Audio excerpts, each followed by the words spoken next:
Right, kiddo's gonna do me one of these reviews of my Tascam Model 12. Bought it about 3 or 4 months ago. I am happy with it in a lot of ways. It's actually one of the most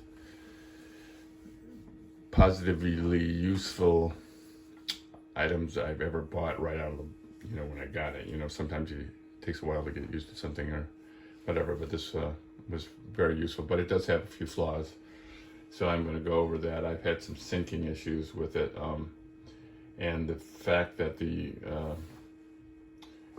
other kind of thing that stands out to me here at this point is the ability only to have when you're using it like a mix-in stereo return. That stereo return only goes to channels 1 and 2, because if you're using those as your primary channels, like with inserts, which I do, there's only 2 inserts on it, then it limits that unless you're using a more sophisticated DAW. So that kind of messes up a little bit of the streaming music, podcast, or whatever abilities. But it's like I said, that's one thing, and the syncing issue is the thing that's a little bit of a problem for me. And the other thing that I have is funny is that if you have a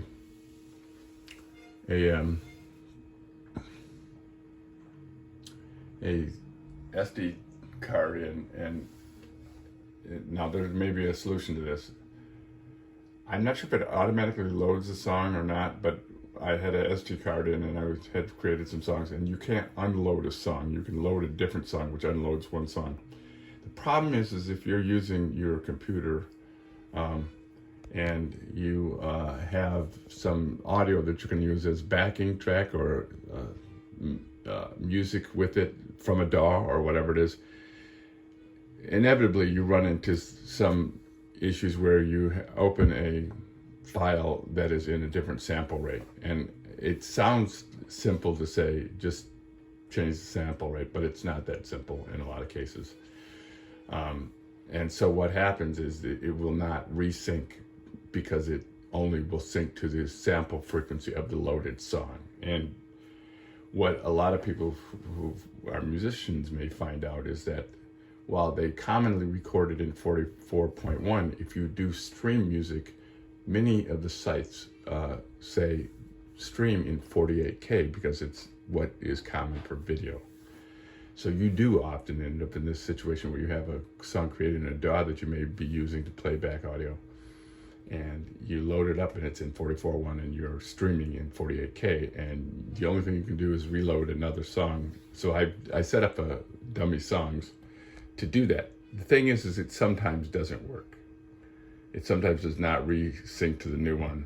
It loses its marbles, and it will sometimes even go into a thing where it's just hiss, even if you change it. So this is one of the drawbacks of the Tascam that I've found. Like I said, it's very good in a lot of ways. The great thing would be if something like let's say, I know that you've got so many analog inputs and outputs, and then there's a digital system in there routing things. I wonder if possibly, like here we've got this knob that's exclusively for your effects to go to aux 1, and that is for you. I think it's aux 1, or is it aux 2? I can't remember. I believe it's aux 1. It's actually kind of funny how that works, because you have to select aux 1 over here on this fader and then do this knob. It seems like this fader should be sending it when you select it, but it does give you 2 different levels. But what I was thinking was, you only have so many digital resources. It's possible, I wonder if it's possible, that in a software manner you could double this aux as a stereo return from the computer instead of using 2 channels. Something like that. That would be maybe a good idea. Maybe you could flip it, just one switch, that's one button. The other thing that is a little bit of an issue with me is that I'm getting older. My eyes are getting older. My eyes are not bad. They're not. I don't need glasses for 90% of things, but small print I do need glasses in low light. fact, and even if the light's good enough, I generally, I mean, I'm probably okay for this, for small print. But how many people are never in low light in an audio setting? Yeah, right. We're all in those settings a lot of times, or the light's not in the right place, you know. So, or you're too far away. So you have mute, it lights up. Record, it lights up.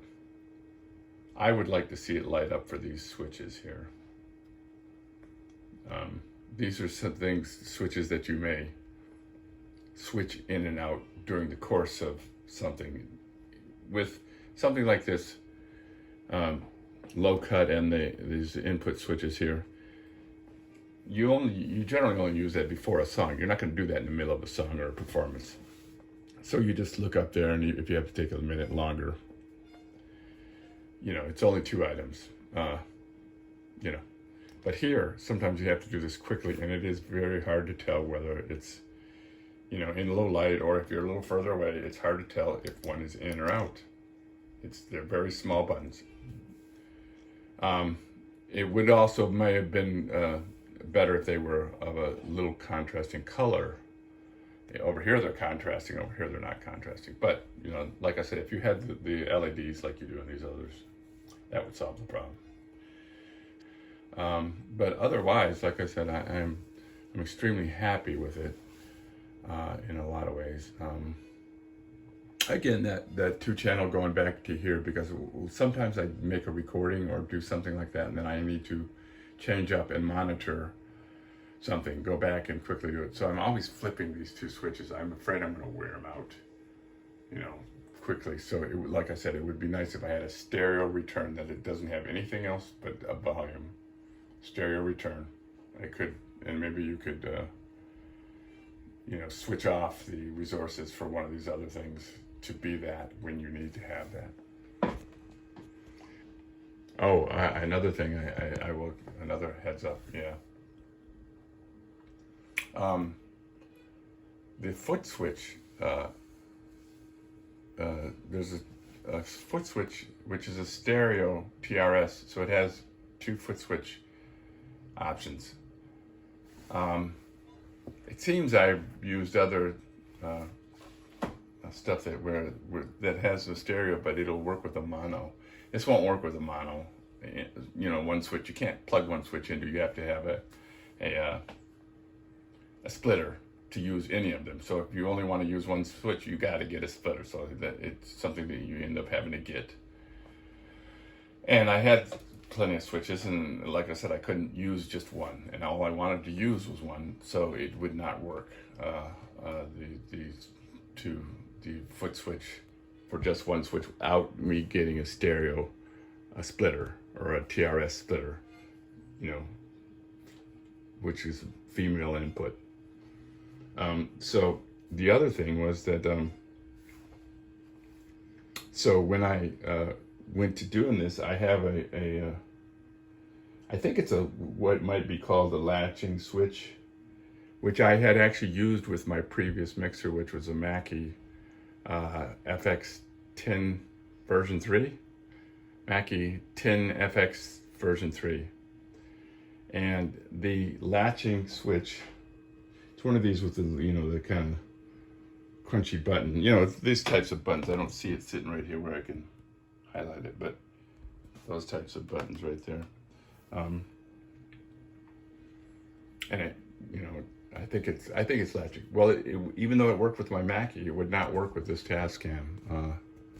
It kept being a 3 sequence thing. I'd have to punch it once, punch it again, punch, you know. So in other words, if I've just set it to off, I have to click it, doesn't go anywhere, click it again, then it goes. So it's like, yeah, I don't really understand why I was having that problem. As I said, I used it with my Mackie, and the Mackie, no problem. So it's specific to the Tascam. There's a setting in the Tascam where you switch the polarity, which I tried the polarity, you know, switching it different one way or the other, and it didn't solve it. So That's a complaint. That's a complaint. I think it's very general positives though, as I was saying, are that it sounds good. I like the frequency response. It's a little bit noisy, but it's just not a problem, in any real sense, it's noisy when you turn up the faders a little bit more, which is true of anything to some degree, but this is maybe a little bit noisier than some. But it sounds really good. So it's of no significance problem to me, especially if you're going to multi-track, you're doing discrete tracks and all that things. The recording thing is great. I only use a 16 gigabyte SD card, and I just, if I just want to keep it, I just offload it to my computer. Bam. So I don't even need a big SD card, And I do performances, and it's not that I have that many inputs, but what I'll have is let me see if I can see. I've got acoustic guitar input, a mic input. Those are both going out to some other processors, inserts. Then I have a Boss looper. I have a harmonizer, TC Helicon harmonizer. I have a RP 360. Those are all going in here. And I also have an external effects processor to give me an extra processor, which is a wedge going out of the aux 1 and coming back in to aux 9 and 10. Excuse me, into 9 and 10. But I can record all those and remix it later. And it's pretty nice. You can get a nice mix of something by just effing with your own knobs on here and stuff like that, So a lot of times it's not meant for the pristine, for a release recording. It's the best representation of maybe a live stream or something like that, So I really do like the way it records. It's been very smooth to do that. And even though this is one of the drawbacks, is this screen is so small. I've propped this up a little bit to give me a better view of it. God, if they, these I see screens like this that are color LEDs now, and they're fantastic. You'd think if they could just get that a little bigger, and they could skip the Tascam here, maybe put Tascam up here, and get this, and a color LED like some of these, like I have a Zoom H6 recorder, and it has a similar size color LED, much better. I know that it's expensive, so that's something you could do. So, but like I said, that would be one of the things: stereo return, color LED. On that, those two things would be tremendous improvements. Little LEDs for the activation of these other switches. All right, like I said, this may be a little more elaborate. This is just a quick go over. Bye.